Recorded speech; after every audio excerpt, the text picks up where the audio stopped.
Hello everyone, in this video we will be solving a Hackerrank medium level problem, extra long factorials. The problem statement is we will be given an integer n and we need to find out its factorial result. N factorial can be represented as n into n minus 1 into n minus 2 all the way till 1. For example, if we have n is equal to 6, our factorial will be 6 into 5 into 4 into 3 into 2 into 1. Whatever is the product of these numbers is going to be 6 factorial. This seems to be an easy problem because all you have to do is multiply a couple of numbers to get the result, but the constraint that is given to us will make it a bit challenging. The constraint is that n can be anywhere from 1 to less than or equal to 100. So if we think from the worst case scenario, if n is equal to 100, the result will not fit into the 64-bit integer. So we need to build an algorithm that will accommodate this scenario and reverse the result. The expectation is that we need to write the result into the console. I hope you were able to understand this problem statement. Let's switch to whiteboard and talk about how this can be solved. If it was a simple problem where the length of the result was not an issue, all you had to do is multiply 3 into 2 into 1 to get 3 factorial and return it. But because of the length, we have to solve it in a different way. In our school days, I'm sure you guys have also solved certain mathematical problems using a simple pen and paper. So we'll use that same approach to solve this problem. Let's say we have to multiply two numbers, 25 into 25. So what we would usually do is we would multiply this 25 with 5 first. So we will do 25 into 5. The result is 125. And we would only place the value in the units place in the result, and everything else will be carried over for the next calculation. We'll take 5, put it in the result, add 12 as a carry. Then we will multiply 25 with the tens place. So 25 into 2 giving us the result of 50. And then if there is a carry, we will add it. So 50 plus 12 giving us the total of 62. So we will add the results unit place over here. 6 will be our carry. Because we do not have anything before 2, if we multiply 25 with 0, we will get 0 and then add the current carry. We will add 6 over here. So the result is 625. Let's take another example to make sure we are following it. This time I'll do 30 multiplied by 20.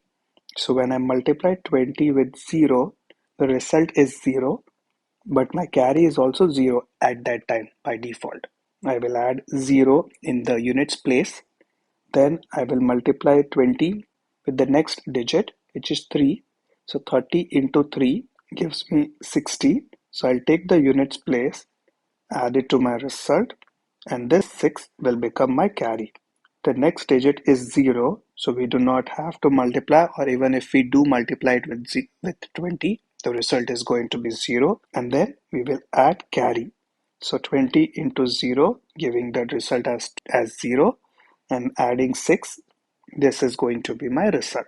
So we'll use the same approach to solve this problem and keep our result in the string format to avoid the limitation of the size for a 64-bit integer. All we need is num1, number2, and carry. With these three variables, we can easily solve the problem. So let me show you how this can be solved using C#. So here is my C# solution.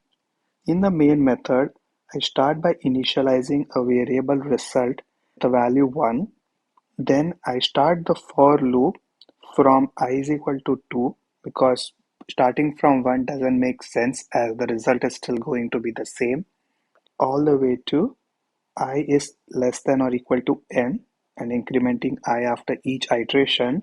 I'm calling this helper method called multiply, passing the result in the string format and an integer I.